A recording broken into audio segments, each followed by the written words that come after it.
আন্দোলনটা ছিল, আপনাদের এই আন্দোলনের দাবিটা তো মেনে নিয়েছিল মনে হয় সরকার।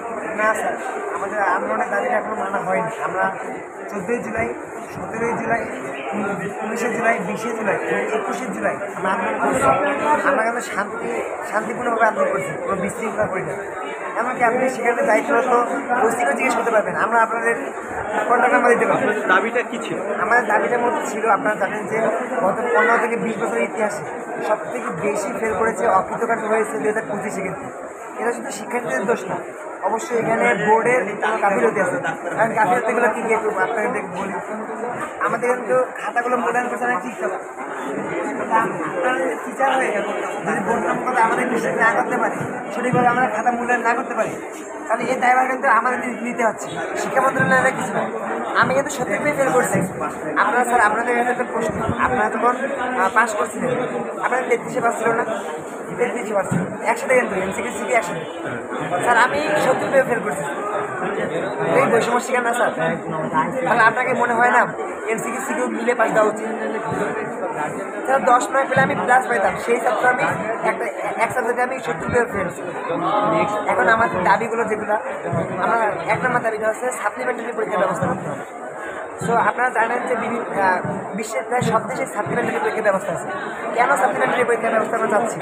কেননা একটা শিক্ষার্থী যাতে 1 বছর পিছিয়ে না যায়, যাতে করে কাইন্ডলি আপনার 2 থেকে 3 মাসের মধ্যে একটা প্রসেস করে সে তার শিক্ষা জীবন চালিয়ে দিতে পারে।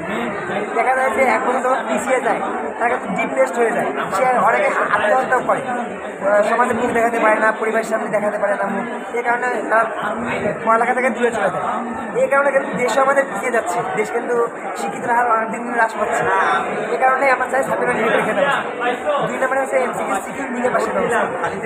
3 নম্বরে রয়েছে যে আমাদের যারা পরীক্ষায় অকৃতকার্য হয়েছে তাদের যারা সাপ্লিমেন্ট পরীক্ষা উত্তীর্ণ হবে, যদি কলেজে অ্যাডমিশনের সময় শিশু হয়ে যায় তবুও তাদেরকে অ্যাডমিশন দিতে হবে। যারা যারা উত্তীর্ণ হবে তাদেরকে অ্যাডমিশন দিবে, যারা উত্তীর্ণ হবে না দিবে না। এটা কিন্তু আমরা অটোপাস চাচ্ছি না, আমাদের নিজেদের যোগ্যতা দিয়ে কিন্তু আমরা চাচ্ছি একটা সুযোগ। এবং 4 নম্বর দাবিটা হচ্ছে প্রশ্নের বৈষম্য দূর করতে হবে। দেখা যাবে যে মানুষ বলতে পারে পাবলিক সব পরীক্ষায় আমরা প্রশ্নের বৈষম্য দূর করতে পারছি, সব পরীক্ষায় আমরা বলতে সাপ্লিমেন্ট পরীক্ষা যে নিবে আমাদের সেটাতে শুধু প্রশ্নের বৈষম্য দূর করতে হবে, অর্থাৎ সব করে সিমিলার প্রশ্ন থাকে। সো এই 4টা আমাদের দাবি। কিন্তু আজকে পুলিশ, আর্মি সবাই আমাদেরকে লাঠিচার্জ করতে চায়। আমরা শুধু মানে কুমোয়ের নিচে দেখাইতে পারতেছি না। ইতিমধ্যে আমরা দেখাইতে পারছি বোর্ডের কর্মকর্তারা আমাদেরকে হাত তুলেছে। যেখানে পুলিশ কর্মকর্তারা আপনারা দেখতে পারেন যে আমাদেরকে বেদরং পিটানো হয়েছিল। আমরা সুশান্ত করতে গেছিলাম, আমরা আধা ঘন্টা তাদেরকে সময় দিয়েছিলাম, এখানে বুলেট মারছি।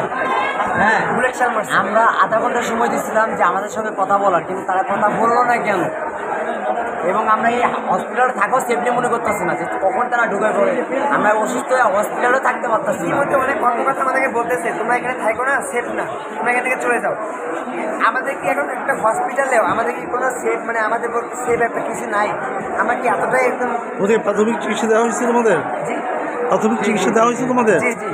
তাই এমনকি তোমাদের কি চলে যেতে বলছে তোমাদেরকে? হ্যাঁ, তুমি যাচ্ছ না কেন তাহলে? এখন আমরা অসুস্থ এবং আমাদের একজন আমাদের বন্ধু আইসিইউতে ভর্তি আছে, তার জন্য আমরা অপেক্ষা করছি যে সে আসলে আমরা চলে যাব। কিন্তু তোমরা কোথায় পড়াশোনা করো, কোথায় তোমরা?